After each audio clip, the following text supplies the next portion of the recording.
राहुल जी आपको एक अत्यंत गंभीर, संवेदनशील और महत्वपूर्ण विषय पर संबोधित करेंगे। राहुल जी।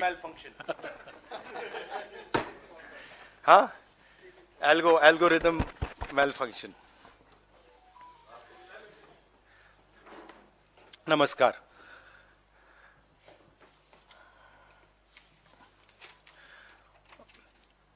एक पता नहीं आपने सुनी है या नहीं, एक पुरानी कहानी है।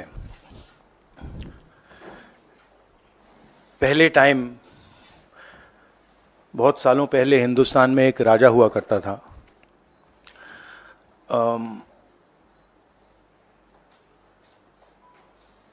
उसके खिलाफ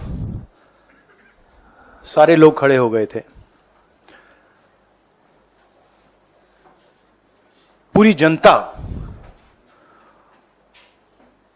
सारा का सारा ऑपोजिशन उन पर आक्रमण कर रहा था और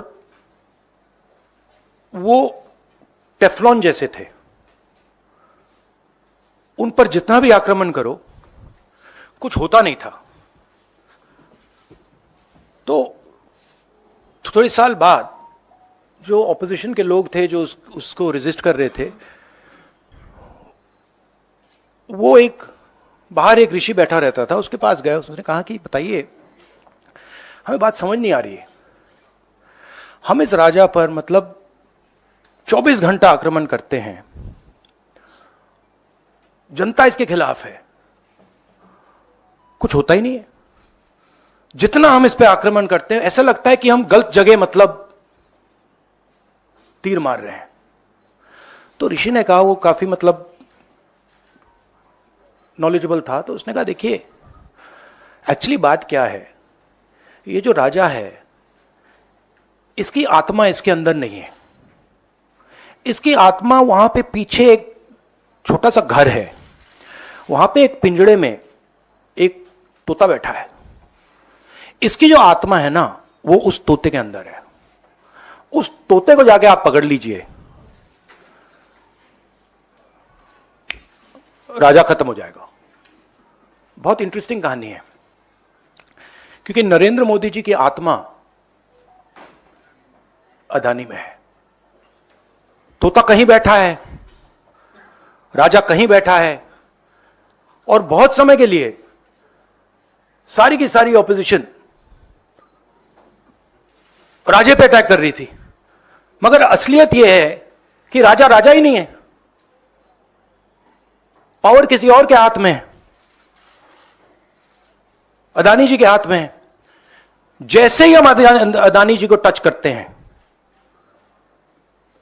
इंटेलिजेंस एजेंसीज, स्नूपिंग, सीबीआई, मैं पहले सोचता था number 1 prime minister, number 2 Adani, number 3 Amit Shah. Actually ये गलत है। Number 1 Adani, number 2 prime minister, number 3 Amit Shah. अब हिंदुस्तान की पॉलिटिक्स हमें समझ आ गई है, और अदानी जी बच के नहीं निकल सकते, क्योंकि अदानी जी को हमने ऐसे घेरा है, तोते को हमने ऐसा पकड़ा है कि वो बच के नहीं निकल सकता है। और इसीलिए सारा का सारा हो रहा है डिस्ट्रैक्शन पॉलिटिक्स, कि देश की निगाह, ऑपोजिशन की निगाह पिंजरे में बैठा हुआ तोते की ओर ना चले जाए। तो हमें काफी क्लैरिटी है। आप देखिए, पूरे ऑपोजिशन के खिलाफ यहां पे एप्पल का नोटिस आता है। मैंने इसको थोड़ा आपके लिए बड़ा करके दिखाया है। देखिए, अच्छी तरह देखिए, ये तोते का काम है, राइट? इसमें लिखा है, Apple believes you are being targeted by state sponsored attackers who are trying to remotely compromise the iPhone associated with your Apple ID. अब ये मेरे ऑफिस में सब लोगों को मिला है, वेणुगोपाल जी को मिला है, कांग्रेस पार्टी में लिस्ट बनी हुई है, पवन खेड़ा, सुप्रिया, सीताराम येचुरी, अखिलेश यादव, प्रियंका चतुर्वेदी, महुआ मोइत्रा, राघव चड्ढा, टीएस सिंहदेव, लिस्ट है। और ये सारे के सारे किसी ना किसी तरीके से इस मामले में इन्वॉल्व है। और देश के युवाओं को मैं समझाना चाहता हूं, बताना चाहता हूं यहां हो क्या रहा है।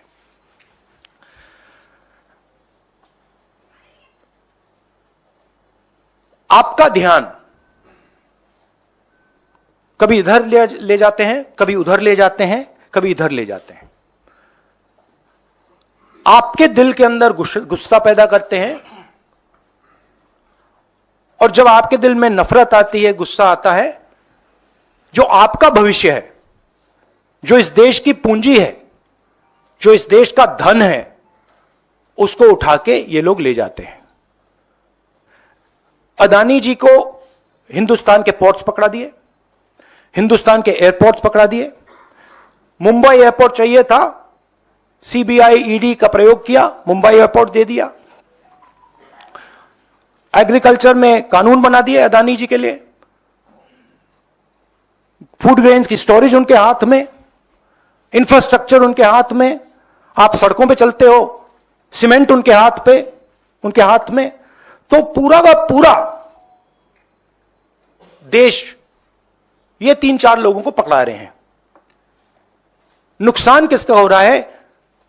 हिंदुस्तान के युवा का हो रहा है। आपसे ये कहते हैं कि आप जाइए पढ़ाई कीजिए, आप जाइए आईएएस बनिए, आप जाइए इंजीनियर बनिए। आप में से 1% इंजीनियर बनेगा, 1% डॉक्टर बनेगा, 0.0000001% आईएएस बनेगा। तो ये आपको झूठे भविष्य का वायदा करते हैं, और जो आपका धन है आपके आंखों के सामने आपसे छीन के ले जा रहे हैं। यह हिंदुस्तान की आज सच्चाई है।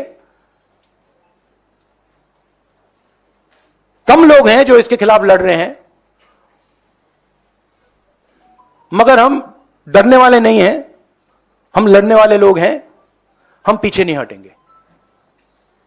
जितनी टैपिंग करनी है कर लो, कोई फर्क नहीं पड़ता, मुझे तो कोई फर्क नहीं पड़ता। अगर आपको मेरा फोन चाहिए मैं दे देता हूं, आपको उठा के ले लो। अब आपके कोई सवाल हो तो पूछिए। इंग्लिश। अच्छा, नहीं, हिंदी में थोड़ा एक लाइन और। हिंदुस्तान की जो भविष्य है, उसके लिए सबसे जरूरी चीज न्याय है। अगर इस देश में, इस देश की जनता को, इस देश के युवाओं को न्याय ना मिले तो यह देश आगे नहीं बढ़ सकता है। और मैंने बहुत बार बोला है और मैं बोलता रहूंगा, और हम ये काम करके दिखा देंगे कि कास्ट सेंसस के बिना इस देश के युवाओं को न्याय नहीं मिल सकता। और ये पूरा का पूरा डिस्ट्रैक्शन जो हो रहा है, जब अदानी जी पैसा चोरी करते हैं, किससे चोरी करते हैं? देश की आम युवा से चोरी करते हैं, पिछड़ों से चोरी करते हैं, दलितों से चोरी करते हैं, आदिवासियों से चोरी करते हैं। जब अदानी जी कोयले में, ऑस्ट्रेलिया में जब नाव चलती है, यहां आती है, जब वो ओवर इनवॉइसिंग करते हैं, तो अदानी जी किसकी जेब से चोरी कर रहे हैं पैसा? जो आप बिजली खरीदते हो उसमें अदानी टैक्स है, ट्रेन में आप जाते हो उसमें अदानी टैक्स है, फ्रेट घूमता है उस पर अदानी टैक्स है। टैक्स किससे, कहां से आ रहा है? पिछड़ों की जेब से, दलितों की जेब से, आदिवासियों की जेब से, गरीब लोगों की जेब से, छोटे व्यापारियों की जेब से, और पूरा का पूरा ट्रांसफर इनकी जेब में हो रहा है. In English, brother. See, there's a beautiful story, old Indian story. There was a king, very nasty king, and he was attacking everybody, stealing from everybody. Everybody was disturbed. And his opposition would keep trying to fight him. Nothing would happen to the man. They'd keep attacking. They're very confused. Why is nothing happening to this man? What is going on? And this went on for a couple of years, and then after some time, there was this wise man who used to do dhyan outside. And so they went to him and they said, what is going on? We keep attacking this man. Every day we attack this man, nothing happens to this man. And the gentleman said, look, the reason is that this man's soul is actually somewhere else.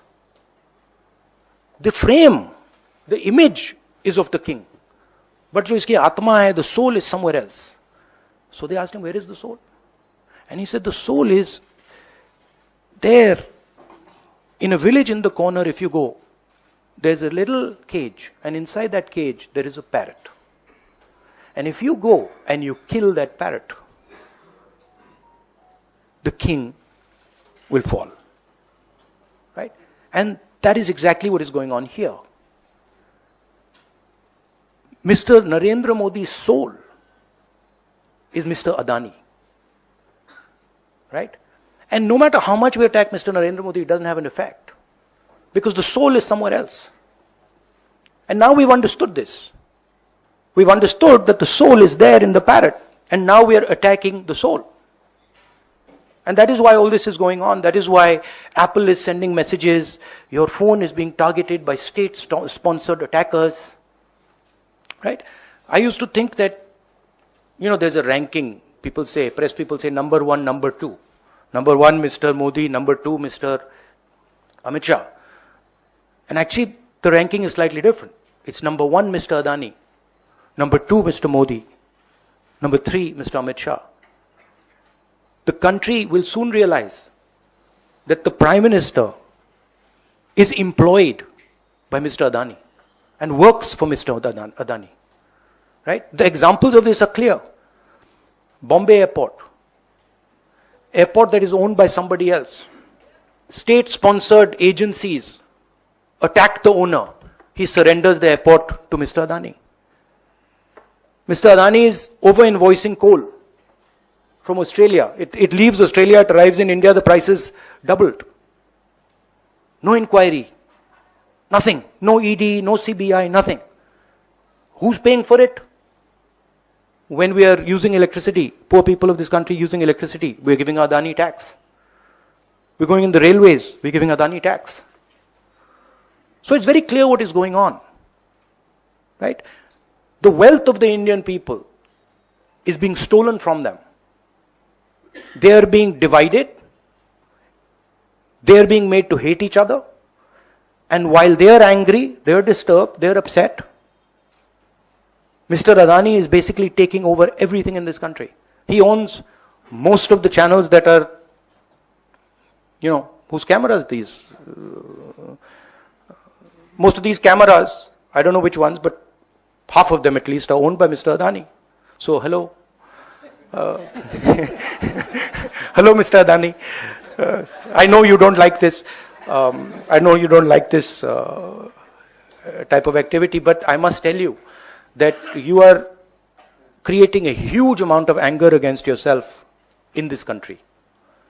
The common masses of this country are getting to understand what is going on. And it's my duty as a politician, as an opposition politician, to tell the truth about what is happening in India. So if you have any questions. Yeah, Anand. Sir, after Pegasus, we have seen this once again snooping on the phones of several of the Congress leaders and opposition leaders. So what's your next step? Whether will you go to take legal recourse or something like this? No, the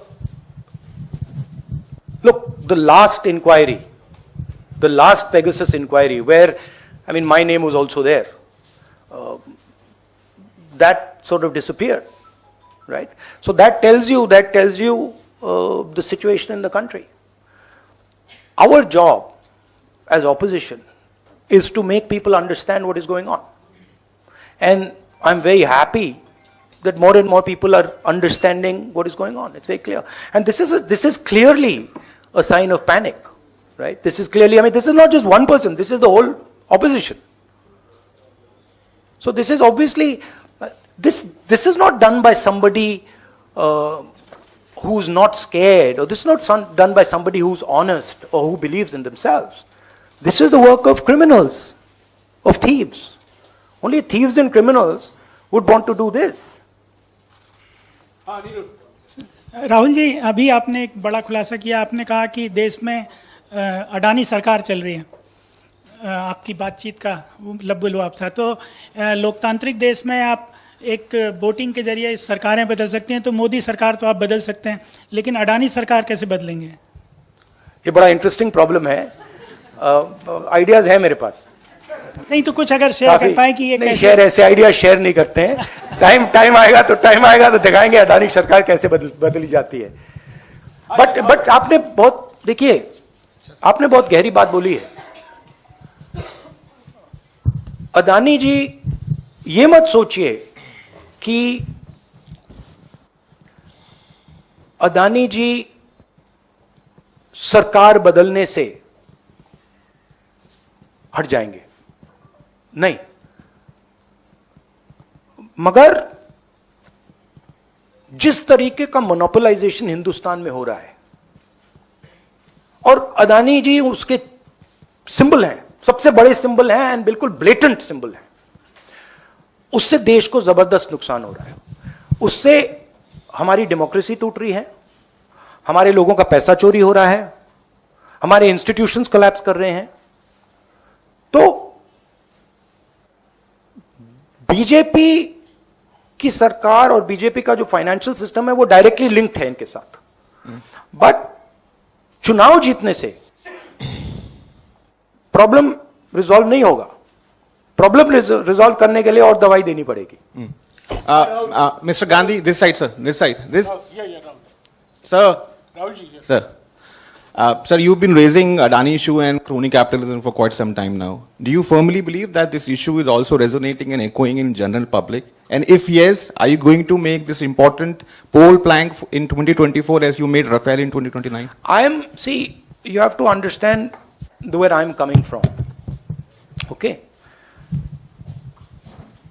I am defending what I consider to be the idea of India. Okay? I believe a free press. I believe independent institutions. I believe fair business practices.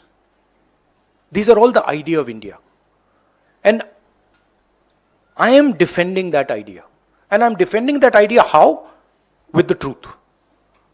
Right? I have a habit of telling the truth. I like speaking the truth. It gives me happiness and joy. Right? And that is what I'm doing. This is not just a political fight. This is not just a fight about, as I said, about going and winning an election. This is a much deeper fight. One step is winning an election, and I'm confident that you will see in the next 8 elections the results, right? But it is a deeper problem. We were enslaved. Please remember, all the young people in this country, please remember, we were enslaved by a monopoly. We became slaves of a monopoly. It was called the East India Company. It was a foreign monopoly. It had partners in India. And we are being enslaved by a monopoly again.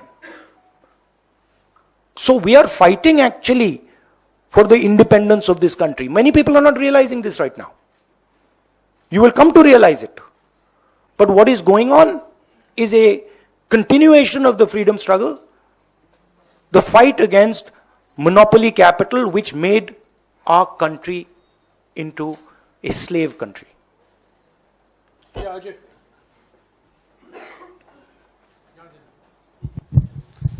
Rahul ji, अब आपको राजा के तोते का भी पता चल गया है और आपके पिछले कुछ सालों से लगातार अडानी के मुद्दे को उठा रहे हैं। आपको लगता है कि ये जो लड़ाई है अडानी, आप लगातार कहते हैं कि आपको अडानी से प्रॉब्लम नहीं है, मोनोपोलिज्म से प्रॉब्लम है।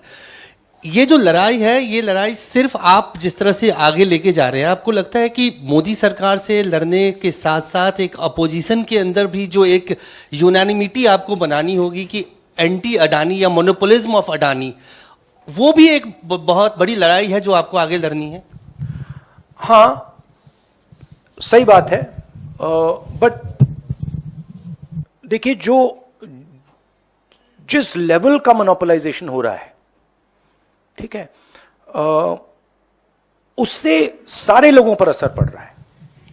आप झिझक झिझक के क्वेश्चन पूछ रहे हो, जनरली आप नहीं, बट जनरली जो आप थोड़ा घबरा के क्वेश्चंस पूछते हो, उसी मोनोपोली का असर है। ठीक है, कोई गैस सिलेंडर 1000 रुपए का दे रहा है, उसका लिंकेज है कोयले से, उसका भी कारण मोनोपोली, अदानी। एयरपोर्ट में अदानी, माल अंदर आता है हिंदुस्तान में, अदानी।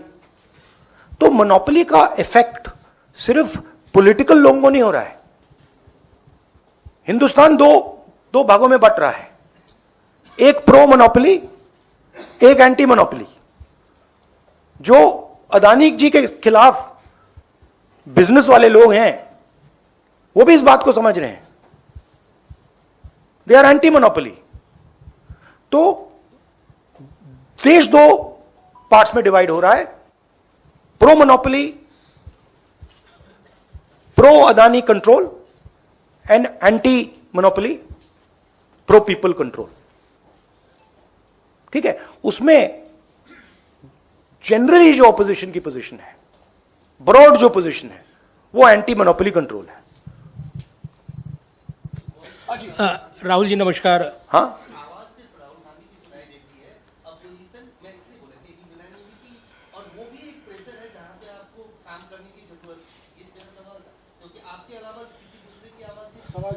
वो तो नहीं, वो तो है, दूसरों की आवाज है। इट इज नॉट दैट दूसरों की आवाज नहीं है। आप लोग थोड़ा ज्यादा मेरे ऊपर फोकस कर जाते हो। राहुल जी नमस्कार। राहुल जी नमस्कार। नहीं, मैं अकेला नहीं हूं। ये एक कॉन्सेप्ट है, एक आइडिया है, हिंदुस्तान का एक आइडिया है। मैं अकेला नहीं हूं, करोड़ों लोग खड़े हैं मेरे साथ। वो अलग बात है कि उनके हाथों में लाखों करोड़ रुपए नहीं है, मगर वो सब खड़े हुए, सबको दिख रहा है, सबको दिख रहा है देश में क्या हो रहा है।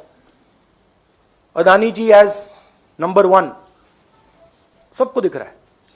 राहुल जी नमस्कार। राहुल जी, मेरा सवाल है, आपने निष्पक्ष, राहुल जी इधर सामने, आपके ठीक सामने। राहुल जी नमस्कार। अब मेरा सवाल है, जिस तरीके से निष्पक्ष न्याय का आपने जिक्र किया है और उसमें भागीदारी रिजर्वेशन को लेकर ओबीसी का आपने जिक्र किया है, कल एक फैसला आया सुप्रीम कोर्ट का, क्या आपका ये जो बयान है इससे जुड़ा हुआ है, या कैसे न्याय कैसे निष्पक्ष सुनिश्चित हो, भागीदारी क्या न्यायपालिका में भी, क्या आप उसका जिक्र करें? आरक्षण का ये इशू स्पष्ट कीजिए, ये देखिए, मराठा आरक्षण को लेकर भी लड़ाई एक सिंबल है। अदानी जी एक सिंबल है। जैसे आपने कहा, मेरा पर्सनली अदानी जी के खिलाफ कुछ नहीं है, ठीक है। मैं स्ट्रक्चर को देख रहा हूं और मुझे स्ट्रक्चर में प्रॉब्लम दिख रही है। अगर अदानी जी का कोई और नाम होता तो मैं उसके बारे में बोलता। तो Adani ji has become a symbol of monopolisation of India, and monopolisation अब सब जगह पहुंच गया है। देखिए, पहले मोनोपोलाइजेशन बिजनेस में था, अब मोनोपोलाइजेशन रेलवेज में आ गया, ट्रांसपोर्ट में आ गया, पोर्ट्स में आ गया, एयरपोर्ट्स में आ गया, यहां आ गया, ईडी सीबीआई में घुस गया। Adani is controlling ED and CBI, brothers, right? Bombay airport, he got Bombay airport by controlling CBI and ED, so he's controlling the country. So that is my problem, number 1. अब main बात क्या है कि number 1 Adani monopoly, number 2 monopoly जो देश के पिछड़े लोग हैं, दलित लोग हैं, आदिवासी लोग हैं, उनका सरकार को चलाने में उनका रोल ही नहीं है। मैंने उस दिन आपसे पूछ दिया, शायद पूछना नहीं था, बट इसमें इस कमरे में कितने पिछड़े लोग बैठे हैं? नहीं, अब आप बैठ गए, आए हो, पता नहीं स्पेशल इनवाइट, बट एक ठीक है, आप एक हो ना, ठीक है। आपकी आबादी कितनी है हिंदुस्तान में? कितनी होगी? ओके, अब आप देखिए, आप हैं रिपोर्टर्स। अब आप मुझे बताइए, इंडिया के जो टॉप मीडिया कंपनीज हैं जो आपको कंट्रोल करती हैं, उनमें से ओबीसी सीईओज कितने हैं? दलित सीईओज कितने हैं? आदिवासी सीईओज कितने हैं? ओनर्स कितने हैं? जीरो। अब this is a huge problem for the country. This is another type of monopoly. So these two monopolies are connected. Adani's monopoly and caste census are directly connected. And what I'm trying to do is show the connection to the people of India. कि ये connected है, कि यहां पे 90 लोग हिंदुस्तान को चलाते हैं, उसमें 3 पिछड़े हैं, पिछड़ों की आबादी 50%,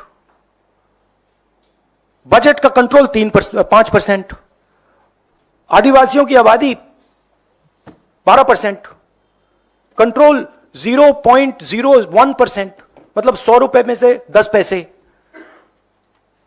दलितों का कंट्रोल 1%, 100 रुपए में से 1 रुपया। तो दिस इज नॉट एक्सेप्टेबल। अगर हम मतलब सुपर पावर की बात कर रहे हैं, देश की प्रगति की बात कर रहे हैं, तो यह स्ट्रक्चर एक्सेप्टेबल ही नहीं है। इसीलिए मैं कास्ट सेंसस का सवाल उठा रहा हूं। And caste census is what? It's X-ray. हम ये भी नहीं कह रहे हैं कि एक्शन क्या लेना, हम ये कह रहे हैं भैया पहले एक्सरे लो, पता लगाओ इस देश में अदानी कितने हैं, पिछड़े कितने हैं, दलित कितने हैं, आदिवासी कितने हैं। एक बार डेटा आ जाएगा, उसके बाद हम जो हिंदुस्तान के डेवलपमेंट की नेक्स्ट स्टेप है, रेवोल्यूशनरी स्टेप है, उसको हम शुरू कर सकेंगे। तो ये मेरा मेन पॉइंट है। जी अरुण हाँ अरुण हेलो, ये सब सिम्टम्स है ना, ये सारे के सारे मोनोपोली के सिम्टम्स हैं। और कुछ मतलब पूरा का पूरा एक आदमी कंट्रोल कर रहा है। ठीक है, आप हिंदुस्तान के युवाओं को क्या ऑप्शन देते हो? ऑप्शन देते हो आईएएस, कितने बनेंगे? 300 बनेंगे, 400 बनेंगे हर साल। फिर ऑप्शन देते हो इंजीनियर, डॉक्टर, लॉयर, कितने बनेंगे? 1% बन जाएंगे। तो 99% लोगों का क्या होगा? अब उन 99% लोगों को रोजगार कौन देते हैं? छोटे बिजनेस वाले देते हैं। अब कोई पिछड़ा लड़का, कोई दलित लड़का कहता है भैया मैं छोटा सा बिजनेस चालू करना चाहता हूं, 15 सेकंड नहीं चलेगा उसका बिजनेस। क्यों? क्योंकि अदानी खड़ा है, उसको बैंक लोन नहीं मिलेगा। तो ये जो सारे के सारे अनएम्प्लॉयमेंट है, ये सारा का सारा स्ट्रक्चर इस मोनोपोली के कारण हो रहा है। आप बताइए, अदानी जी ने हिंदुस्तान के कितने बिजनेसेस खत्म किए हैं? लाखों बिजनेसेस उड़ा दिए हैं। और बिजनेस उड़ाने का क्या मतलब? कि हिंदुस्तान के युवाओं को रोजगार नहीं मिलेगा। तो बड़ा सिंपल कॉम्बिनेशन है, अदानी जी को पैसा दो, हिंदुस्तान के युवाओं को रोजगार मत दो। जो उनमें गुस्सा आएगा उसको गुस्से को और आग दो, और अदानी जी को पैसा दो। ये स्ट्रक्चर है। आज की जो पॉलिटिक्स है जिस एरा में आप हैं, ये बहुत ज्यादा डिपेंडेंट है टेक्नोलॉजी। और आप पेगासस से लेके आज तक जिस तरह से आप लगातार आरोप लगा रहे हैं और जिस तरह के मामले सामने आ रहे हैं, आपको लगता है कि विचारों का स्वतंत्र प्रवाह नहीं हो पाता है? जब आप फोन उठाते हैं तो आप झिझकते हैं, उस पर बात करने से झिझकते हैं, और इसकी वजह से जो तैयारियां चुनाव की है या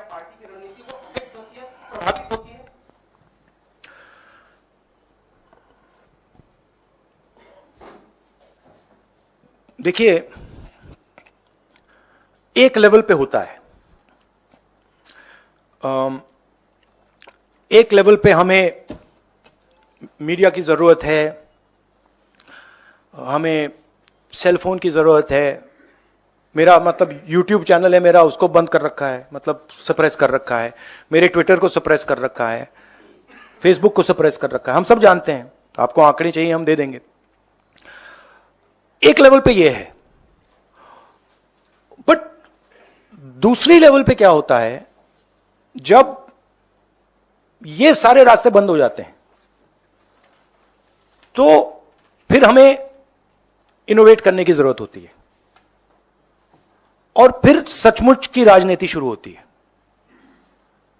मतलब ये लोग सोचते हैं कि भैया हम टेक्नोलॉजी को कंट्रोल करके हिंदुस्तान के युवाओं के अंदर जो दर्द है उसको कंट्रोल कर लेंगे। वो नहीं आएगा हाथ। हम अडेप्ट कर रहे हैं। भारत जोड़ो इसका एक बहुत अच्छा उदाहरण है। उसमें कोई टेक्नोलॉजी की जरूरत नहीं है। आप पूरी टेक्नोलॉजी बंद कर दो, बंद की इन्होंने, पूरा मतलब दम लगा दिया, कोई फर्क नहीं पड़ता।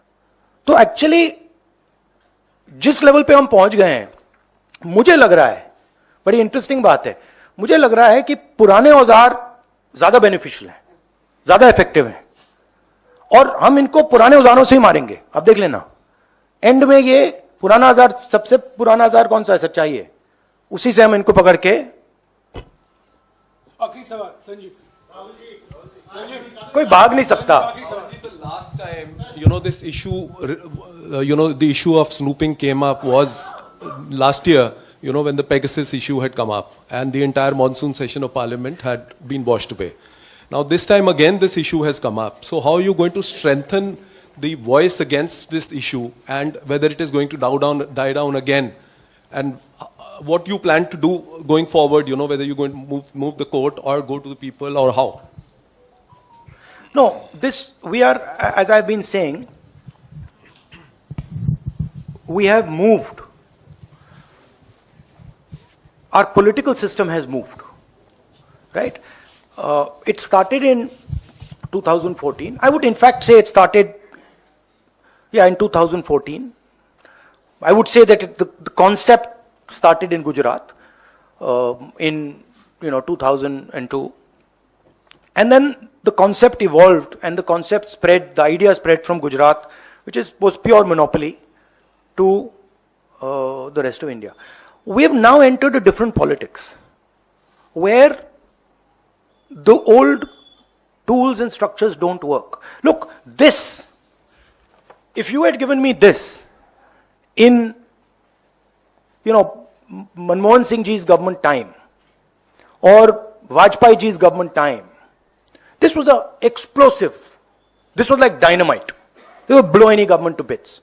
If you had given, in Vajpayee's government, if you had given me Rafael, I'd have blown the government. You wouldn't have found the government, right? If you had even given me